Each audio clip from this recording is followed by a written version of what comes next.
Très réputés aujourd'hui pour leur puissance, les vins de la Côte-du-Rhône n'ont pas toujours eu la renommée actuelle. L'existence d'un vignoble important sur les deux rives du fleuve tient à une particularité des sociétés traditionnelles, la faiblesse des moyens de transport. En effet, le vin est un pondéreux. En transporter de grosses quantités nécessite des moyens conséquents.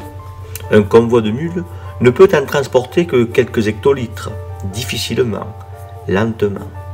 Pour pallier à ces difficultés, le vin est avant tout consommé localement et ne fait guère l'objet d'un commerce important. Les paysans produisent leurs propres piquettes. Cependant, un commerce du vin existe bel et bien, et pour toutes les raisons évoquées, les espaces productifs se localisent près des voies navigables.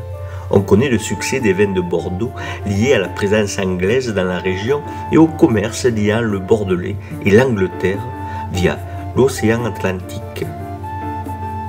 Pour les côtes du Rhône, le fleuve est également un moteur.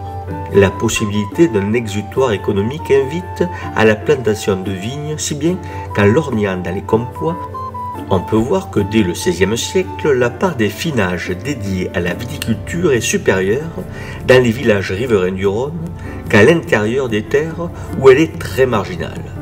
Pour donner des chiffres, vers Uzès à la fin du XVIe siècle, la céréaliculture occupe plus de 80% des terres, voire plus encore dans certains finages, alors que la vigne est réduite à la portion congrue, quelques pourcentages du finage, et généralement sur des terres excentrées de peu de valeur. Ce qui fera la réputation des Côtes-du-Rhône, ce sera le grand hiver de 1709, ce froid terrible qui gela le fleuve lui-même, mais aussi la mer dans les ports. Un froid polaire qui a détruit une grande partie des vignobles en France et autour de la capitale du royaume, si bien qu'il a fallu trouver de nouveaux centres d'approvisionnement et les vins de la Côte-du-Rhône trouvèrent là à se substituer aux vins qui avaient la faveur des habitants des grandes villes. Pour ce qui est des vins de la Côte-du-Rhône gardoise, les Laudins, les Saint-Victor, les Chusclans, ils profitent de cette opportunité, accentuent leur caractère spéculatif et produisent ce vin de qualité qui, dès le XVIIIe siècle, est reconnu un peu partout.